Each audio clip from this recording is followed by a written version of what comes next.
A very good morning to all my dear friends. I am Prashant Mavani. I hope you all are doing good. Today is 15th May 2020. Day is Friday. I would like to start today's discussion with this beautiful quote. There is no cosmetic for beauty like happiness. Happiness makes you more beautiful. With this, dear friends, today marks the 114th birth anniversary of Braveheart patriot Sukhdevji. He was born on 15th May 1907.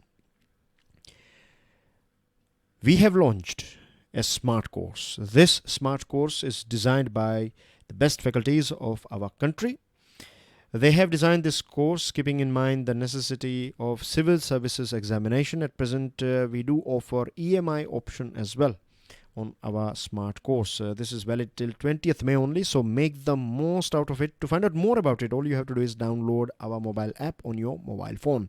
To download the PDF of today's discussion, check out my Telegram channel. You can follow me on FB. Please make sure that you share this lecture with other students. Hit the like button if you have learned something from today's discussion, and please don't forget to subscribe to our YouTube channel. Today we have 6 important topics on our table. Let's quickly go through it. The first item that we are going to discuss is one for the poor. First of all, we need to go through this infographic. This is part of news item. Right on the first page of today's The Hindu newspaper, you will find this infographic. So let's quickly go through it. Close to 8 crore migrants who are not covered under the food distribution system will be given 5 kilo of grains per person and 1 kilo chana per family per month for 2 months. It's very late already, right? Of course, that does not mean that government should not provide it, but one thing that I would like to highlight here is that central government as well as state governments. Now, I don't care about BJP government, I don't care about Congress or JDU or X or Y or Z, right? All of them have failed, right? And the reason why I'm saying they have failed is because these are the pictures, right? I'm not just saying it. We have strong evidence. See ladies carrying small kids, right? This video, I was going through some news items, news channels yesterday, and I saw this video, this particular video. Fortunately, I found this image today whilst I was searching for a few images. Can you believe the lady here? She is pregnant. You can already see one small child in her lap, and this family, they have traveled some 700 kilometers, right? It's very painful. Seriously, whilst I was going through some videos yesterday, like I was watching TV yesterday, which I hardly do, but I was going through some channels and I was going through this reports on various different channels that was going on. And it's very unfortunate, very sad, right? It's very heartbreaking thing that so many people, they have died on roads, right? So many deliveries took place on roadside. So many people died on this, because of hunger, because of poverty, and it's very unfortunate. So it's okay that now central government is coming out with this package, right? I'm not anti-central government or anti-BJP or anti-Modi here, but what I'm saying is it is late, right? But better than nothing. Then we have affordable rental housing complexes planned under Pradhan Mantri Awas Yojana. This one nation, one ration card.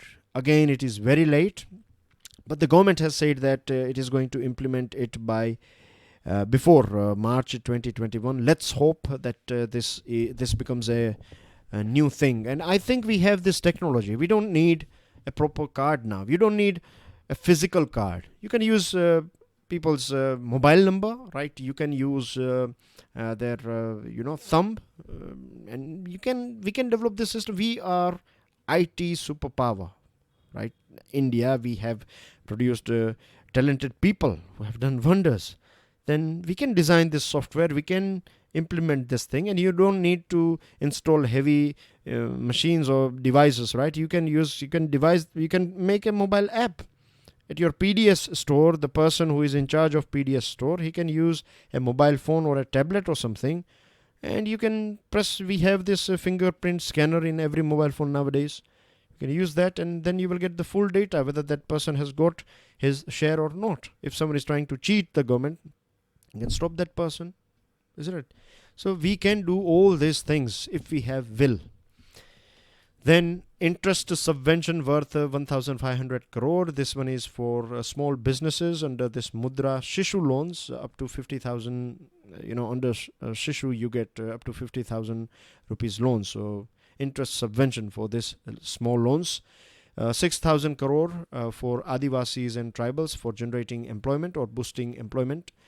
A scheme worth 5,000 crore to facilitate easy access to credit for street vendors. 63 lakh agricultural loans worth 86,600 crore approved from 1st March to 30th April. Concessional credit for 2.5 crore PM Kisan beneficiaries worth 2 lakh crores. Centre had released 11,000 crore to states on 3rd April to augment funds in their state disaster response fund for setting up shelters. Again, shelters very late, but again it's better than nothing. 14.62 crore per person days of work generated under MGNREGA as 13th May 2020. Now, as we all know that this COVID-19 threat has snowballed into a major economic crisis, particularly for urban poor as well as migrant laborers in particular, loss of livelihood.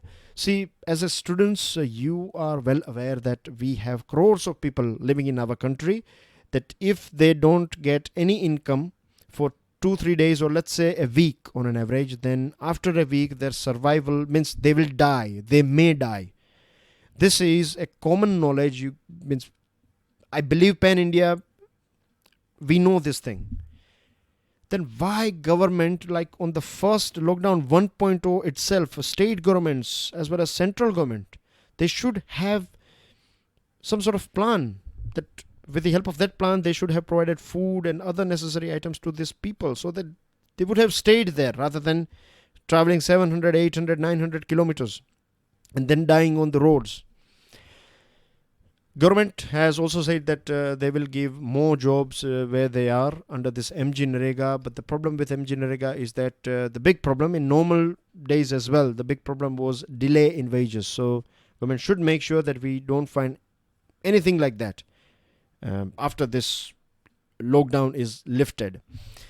100-day limit, we need to get rid of it. We have to make it a bit more flexible. Whenever you want job, you will get it under MGNREGA. This should be the new design of MGNREGA.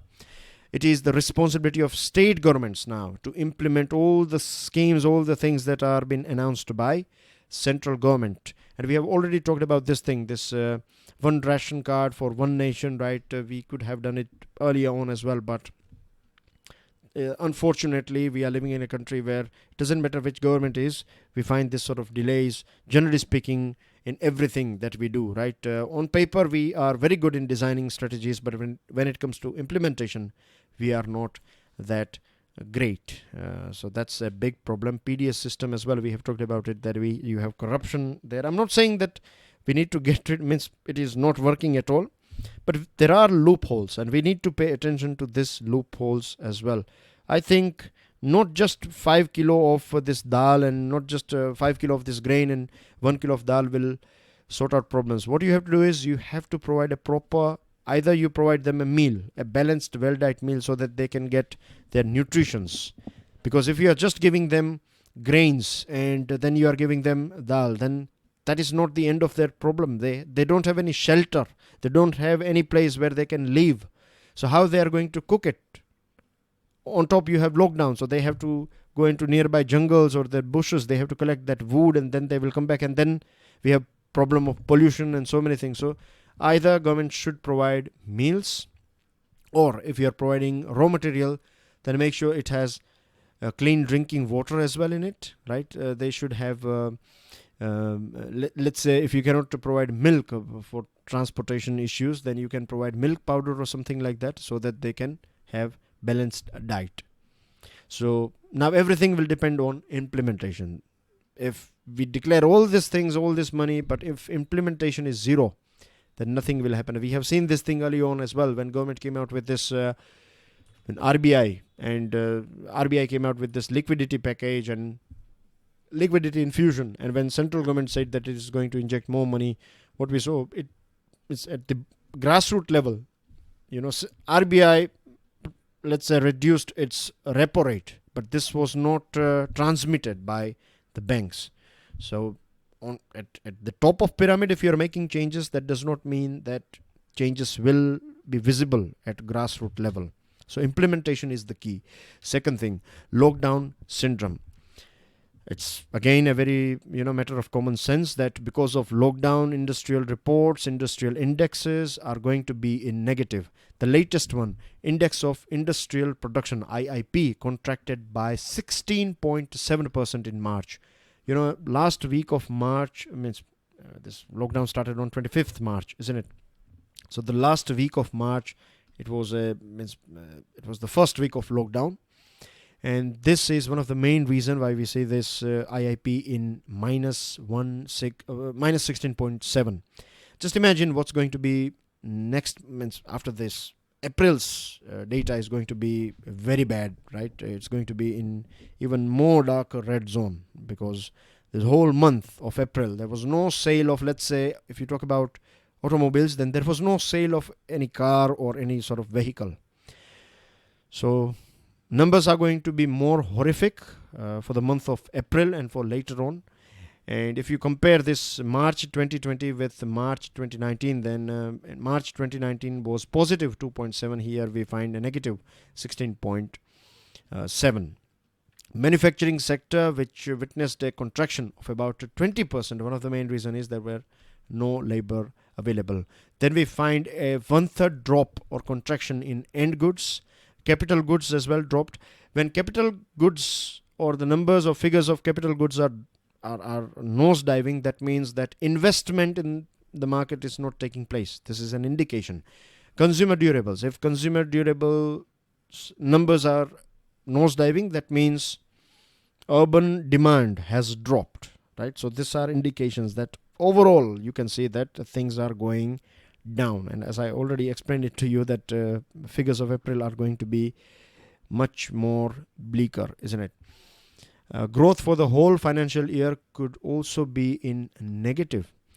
And there are a few experts, they are saying that after this, once we lift this lockdown, things are going to be, means we will see a quick bounce back in our economy. Some experts are saying that we will see a U-shaped recovery. Some are saying that we will see a V-shaped recovery.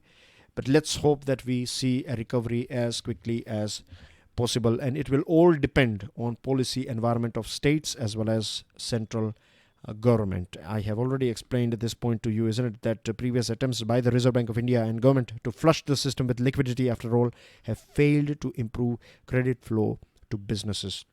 And then we have a problem of, in our country, bureaucratic red tapeism.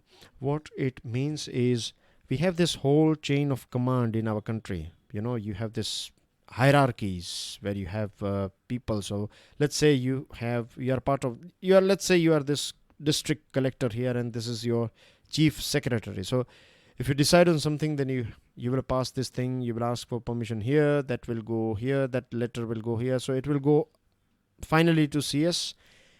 He or she will say okay, then again the information will travel to all these various different stages, so that the whole chain is aware about the decision. And this is the main purpose, but this will take time, right? It is time consuming, it is lethargic, and it is inflexible. So, with changing environment, this bureaucratic red tapeism is a big hurdle. It's like a big sheep, it will not allow you to have that or you get agility. You don't have agility. When you are very big, you are not agile.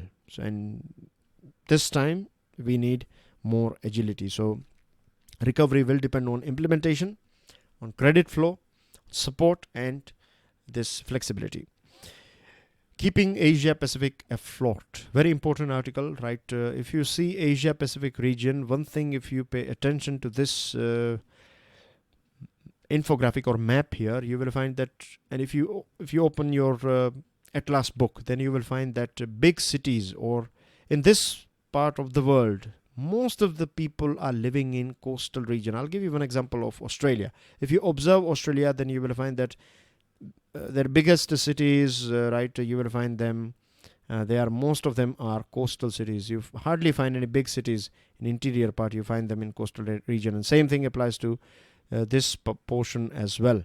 As well as here, you find so many tiny islands in this part of this Pacific Ocean. So basically, this way of life, means most of the people living here, they are coastal communities. They have a unique way of life. Their source of food is associated with ocean. Their livelihood is associated with ocean, and in fact their sense of identity as well is associated with ocean, or this Asia Pacific, this whole region. Now the sea or oceans, right, basically water plays a very important role in their life, and what we are saying that things are changing as far as our oceans and seas are concerned. When I say oceans, take it as a generic word. I'm talking about seas as well.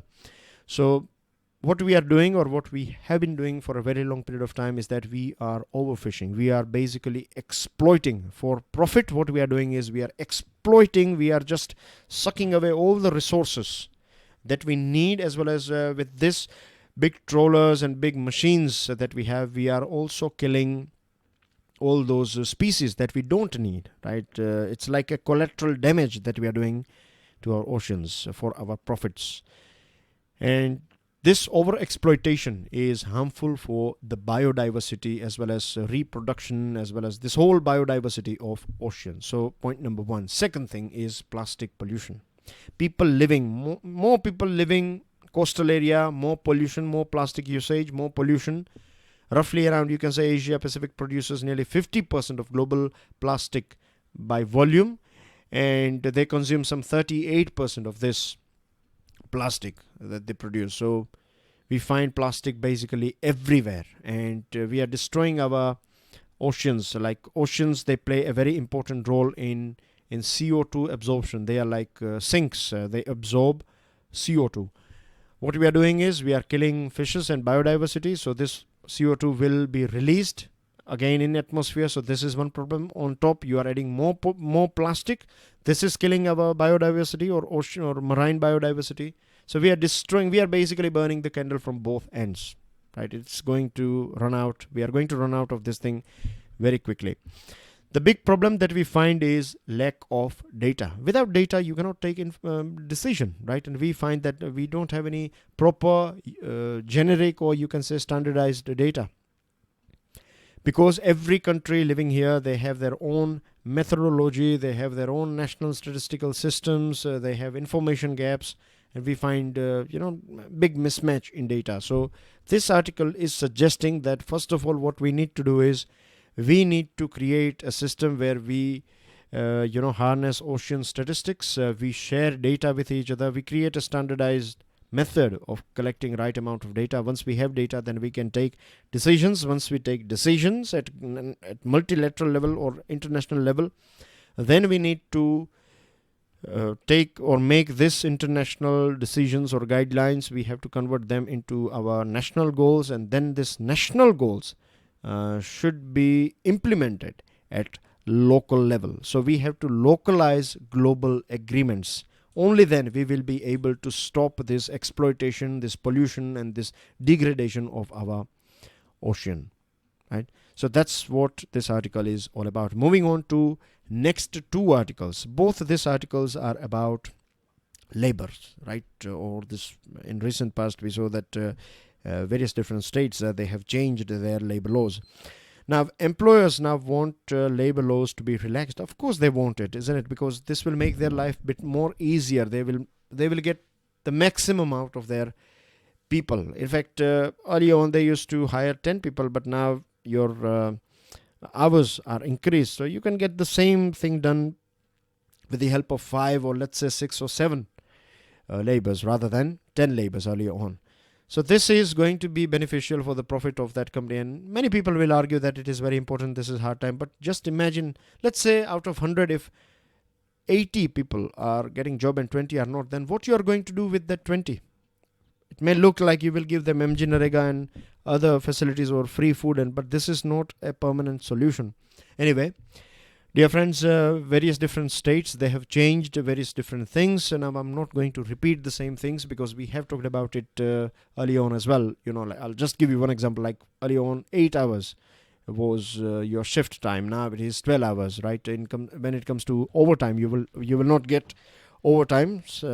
Like in a week, if you have worked more than 72 hours, then only you can. After 72 hours, 73rd hour will be your overtime. In many states, overtime money is not going to be double. It's going to be the same that you do in normal time. So various different changes. We have already discussed about this changes. Now the thing is, remember I told you that if you go in the past, in the history in 20th century, then we find that there are so many movements, labor movements took place in our country, in different parts of the world. So this article is important because it takes us through this history of labor movements.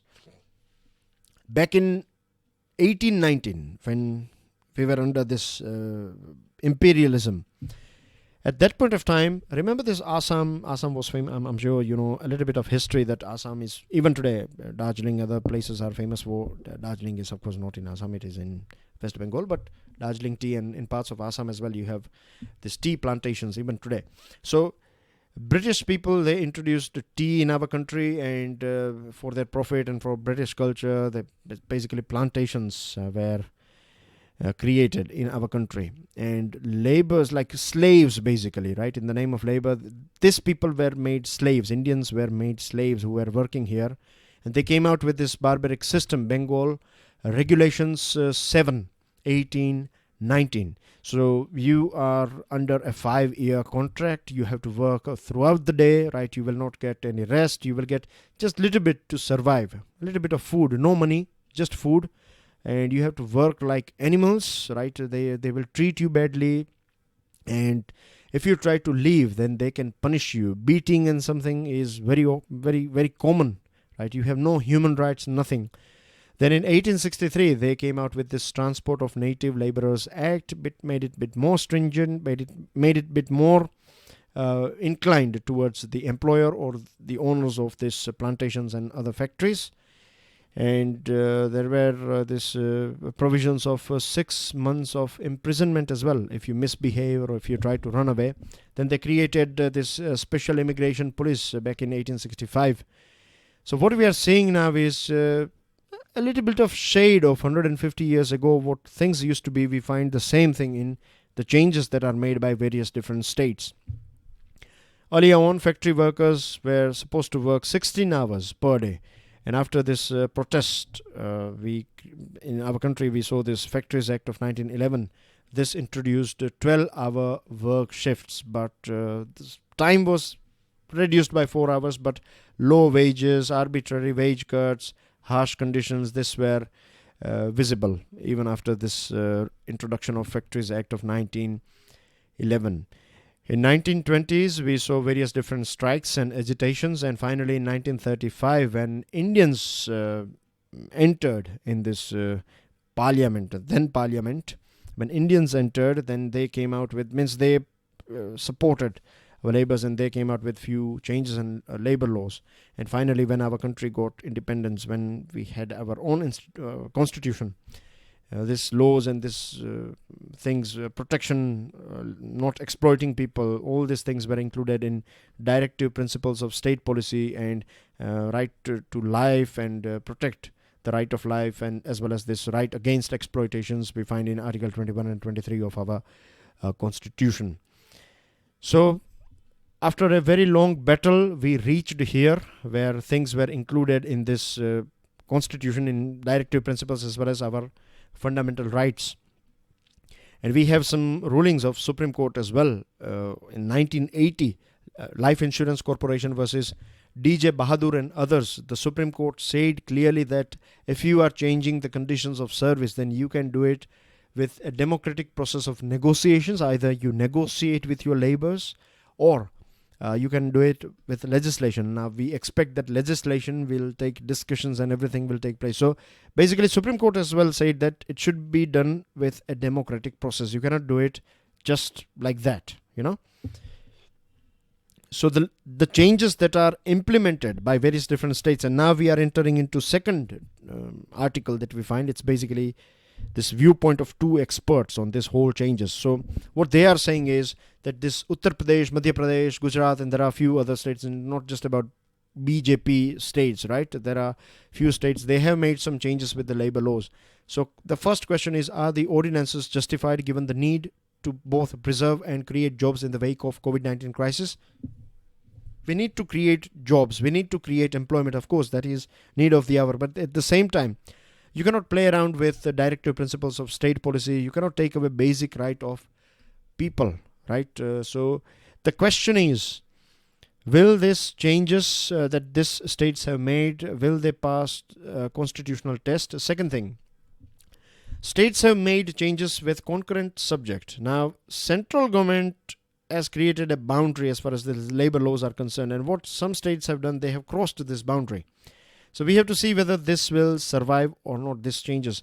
The other thing is, as I told you already, right, that what they have done is, at present trade unions are very weak. So state governments, they have exploited this vulnerability of trade unions.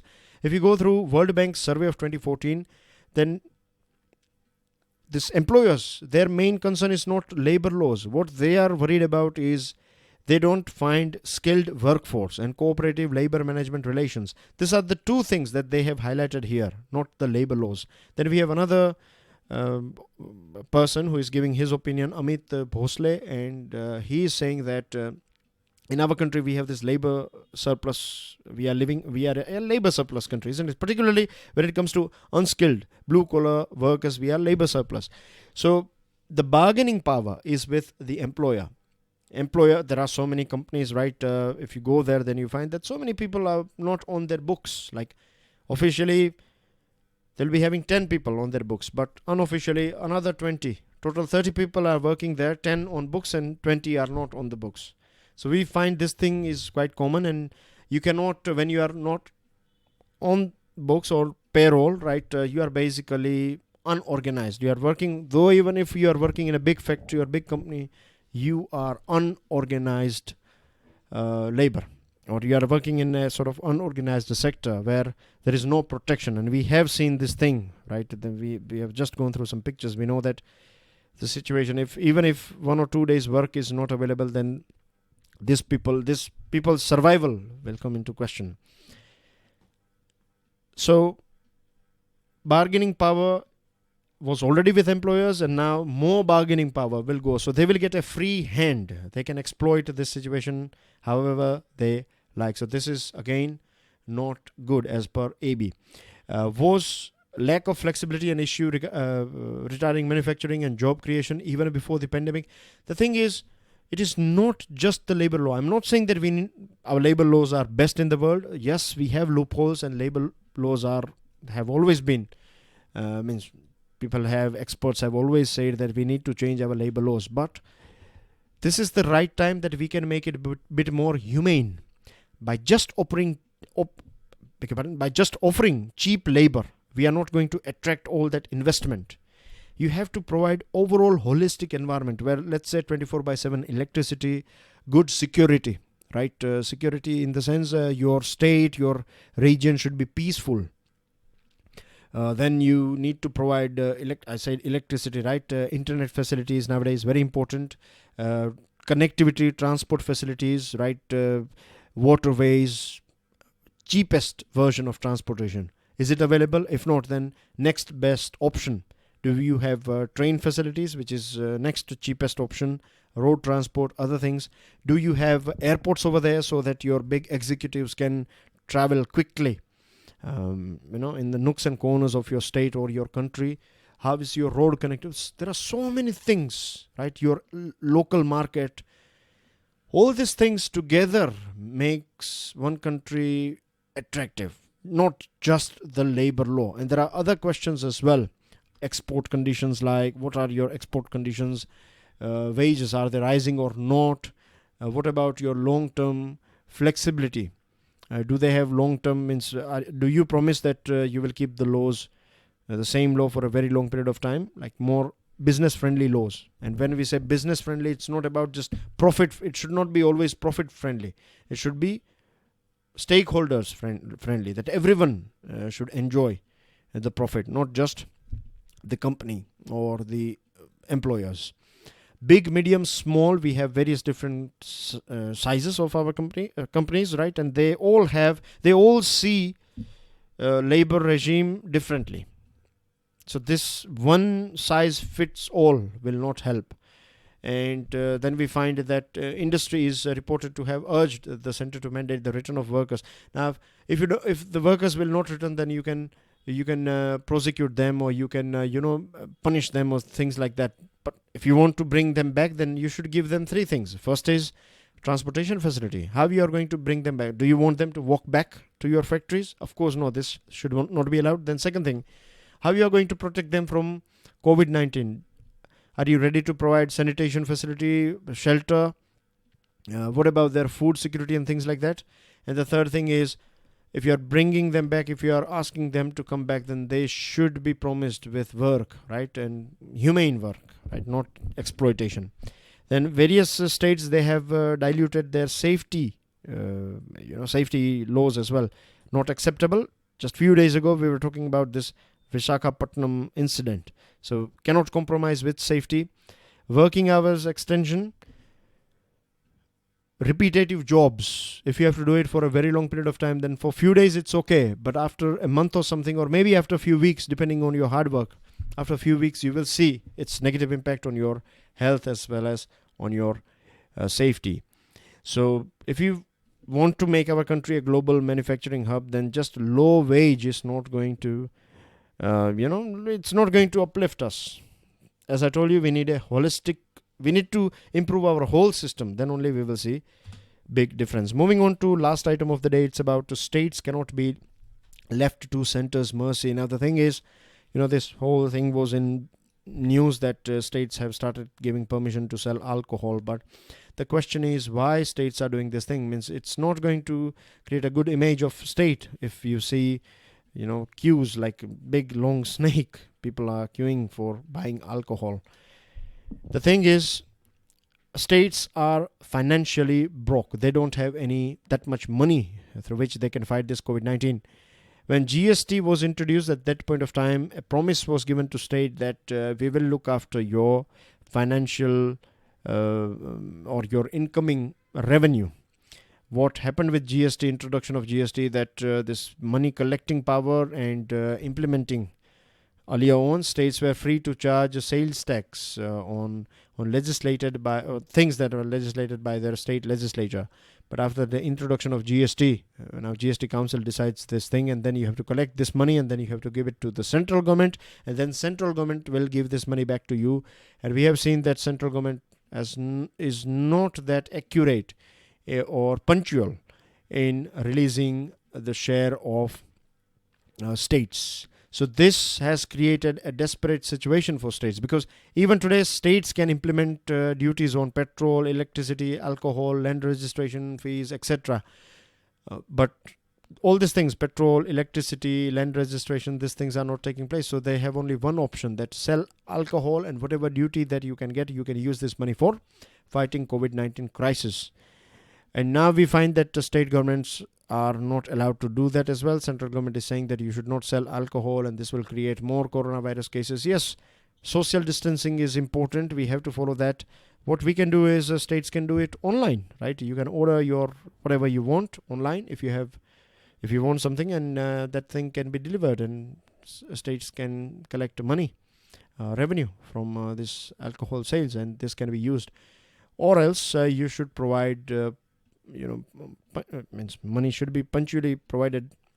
This share of tax or revenue should be handed over to state governments as quickly as possible. And if you are not giving this thing, then states will be left with just one option, to sell alcohol. So this article is all about that.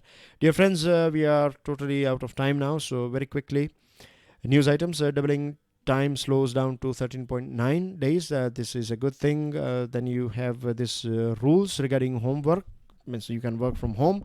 So this will apply to government staff as well. There are a few things here in infographic. Please help yourself with it. Railways cancels ticket It's till 30th June. 472 new cases in Delhi. India reminds China over Gilgit-Baltistan that this Gilgit-Baltistan is part of India. You cannot build a dam over there. India-China face-off is not based on this COVID-19 issue, has been said by Army Chief. Talks with Nepal once this pandemic is over, India has said this thing. India non-committal on talks with Taliban. Virus may never go away, has been said by WHO. China rejects US charge of vaccine research theft. Bangladesh builds a huge field hospital. China rebukes Taiwan on WHO participation, and Israeli government formation has been delayed. And that's everything in today's discussion. Thank you very much. God bless you all. Jai Hind.